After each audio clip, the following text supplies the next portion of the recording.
4 इजरायलियों के बदले 200 फलस्तीनी किए गए रिहा। इजराइल ने दिखाया बड़ा दिल या कोई और है वजह?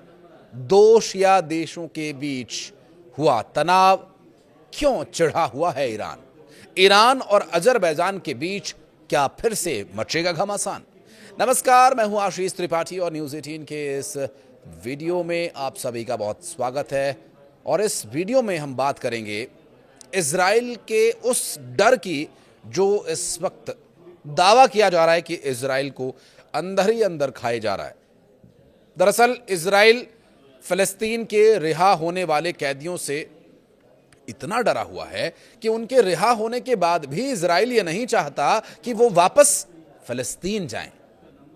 इसलिए ऐसे लगभग 60 फिलिस्तीनी कैदियों को रिहा करने के बाद उन्होंने फिलिस्तीन की बजाय तुर्की में, कतर में, मलेशिया और पाकिस्तान जैसे देशों में उन्हें भेजा। दरअसल अभी तक मिल रही जानकारी के अनुसार एक फलस्तीनी अफसर ने यह कहा कि युद्ध विराम समझौते के तहत इजराइल द्वारा रिहा किए गए मिस्र में बंद 60 फलस्तीनी कैदियों को तुर्की, कतर, मलेशिया और पाकिस्तान भेजा जाएगा।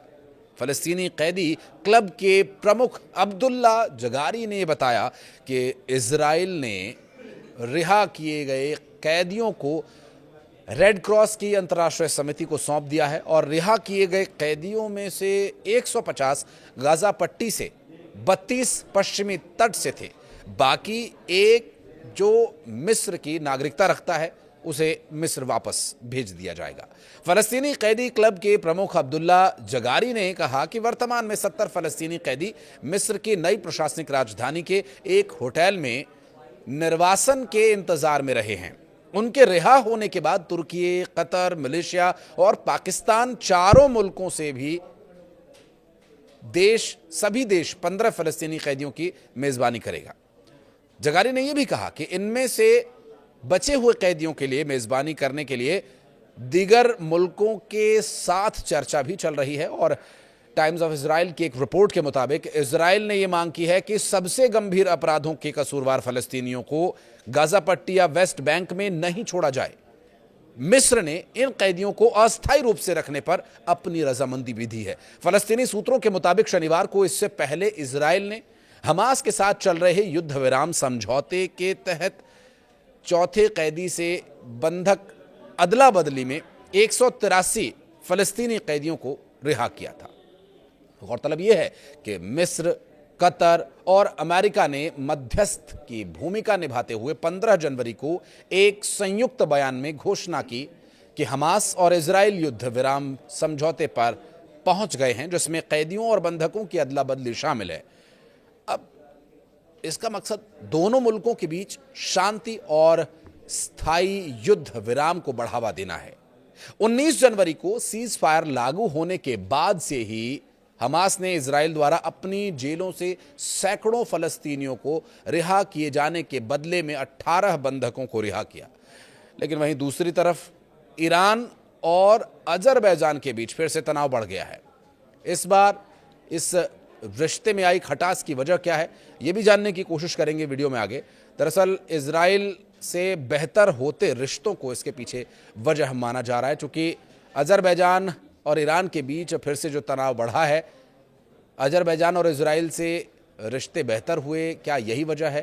दरअसल हालिया वक्त में अगर देखें तो अजरबैजान और इजराइल बढ़ी नज़दीकी पर ईरान ने अजरबैजानी अफसरों के सामने अपनी चिंता जाहिर की है और ईरान के supreme leader Ayatollah Ali Khamenei के शीर्ष सलाहकार और strategic council for foreign relations के अध्यक्ष कमाल खराजी ने अजरबैजान को इजराइल के नज़दीक पाया और इसकी नज़दीकी पर चेतावनी भी उन्हें दी गई है।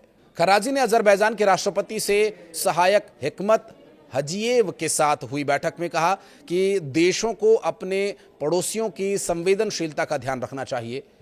और एक रिपोर्ट के मुताबिक ताज़ा मामला ईरान और अजरबैजान के बीच लंबे समय से चले आ रहे तनाव का भी है।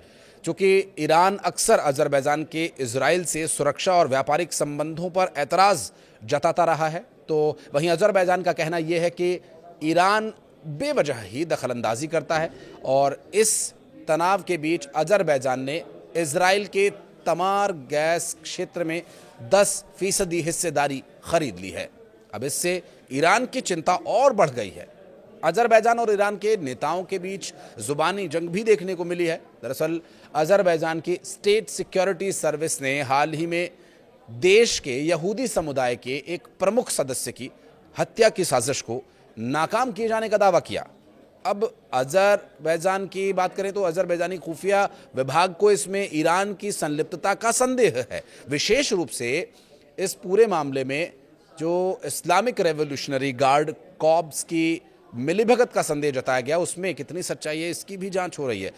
ये पूरा घटनाक्रम दोनों देशों में अविश्वास को और ज्यादा गहरा कर रहा है। ईरान जो लंबे समय से इस पूरे मामले को लेकर सवाल उठाता आया है और इस पूरे मामले में ईरान लंबे समय से अजरबैजान पर इजराइल को अपनी धरती पर खुफिया और सैन्य ठिकाने चलाने की अनुमति देने का आरोप भी लगाता रहा है, जिसे बार बार खारिज भी किया गया। जबकि खारिज किए जाने के बाद साल 2023 में इजराइल में अजरबैजान के राजदूत मुख्तार मम्मादोव ने कहा था कि उनका देश ईरान के खिलाफ इजरायली सैन्य कार्रवाई के लिए अपने क्षेत्र का इस्तेमाल नहीं करने देगा। ईरान और अजरबैजान में तनातनी के बावजूद राजनयिक बातचीत जारी रही और तेहरान में हाजीएव की हालिया यात्रा के दौरान क्षेत्रीय सुरक्षा, शैक्षणिक सहयोग और अनुसंधान केंद्रों और सामाजिक राजनीतिक संस्थाओं के बीच सहयोग पर भी चर्चा हुई। हाजीएव ने ईरानी राष्ट्रपति के राजनीतिक सलाहकार मेहदी सनाई और विदेश मंत्री अब्बास अरागची से भी मुलाकात की। अब इस मुलाकात के बाद संबंध सुधरे या बिगड़े, इस वीडियो में तो आप समझ ही गए होंगे, लेकिन वर्तमान परिस्थितियां इजराइल के लिए थोड़ी मुश्किल पैदा कर रही हैं। हालांकि मुश्किलों से उबरना ये तो इजराइल की पुरानी आदत है। इस पूरे वीडियो के बारे में कुछ कहना चाहेंगे? कमेंट सेक्शन में आपका मोस्ट वेलकम है। धन्यवाद।